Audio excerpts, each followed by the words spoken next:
ചേരമാൻ ജുമാ മസ്ജിദ് സാംസ്കാരികമായും വിശേഷ പ്രാധാന്യമുണ്ട്. ഇതിന്റെ പുരാതന ശില്പകലയും ആധുനിക മാറ്റങ്ങളുമാണ് സന്ദർശകനെ ആകർഷിക്കുന്നത്. പള്ളി താഴ്ച, ശാന്ത അന്തരീക്ഷം, തകർച്ചയില്ലാത്ത ചരിത്ര സ്മരണകൾ ഇന്ത്യ മുസ്ലിം സാംസ്കാരിക പൈതൃകത്തെ പ്രതിനിധീകരിക്കുന്നു. കൂടാതെ തീർത്ഥാടകർക്കും ചരിത്രപ്രേമികൾക്കും മനോഹര അനുഭവമാണ്. ചേരമാൻ ജുമാ മസ്ജിദ് കേരളത്തിലെ മുസ്ലിം പൈതൃകത്തിന്റെ പ്രതീകമായി നിലകൊള്ളുന്നു.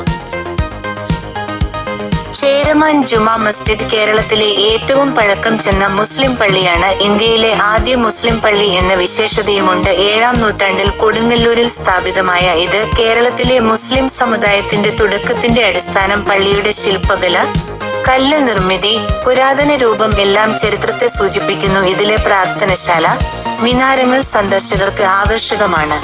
നല്ലവരായ പ്രേക്ഷകർ പിന്തുടരുകയും ലൈക്ക്, ഷെയർ, സബ്സ്ക്രൈബ് ചെയ്യുകയും ചെയ്താൽ ചാനലിന്റെ വളർച്ച നിങ്ങളുടെ ജീവിതത്തിൽ മറ്റുള്ളവരുടെ കാരുണ്യത്തിനായി ചെയ്യുന്ന ഒരു നന്മയായിരിക്കും. വലിയ മാറ്റങ്ങൾ സൃഷ്ടിക്കും. മറക്കരുത്.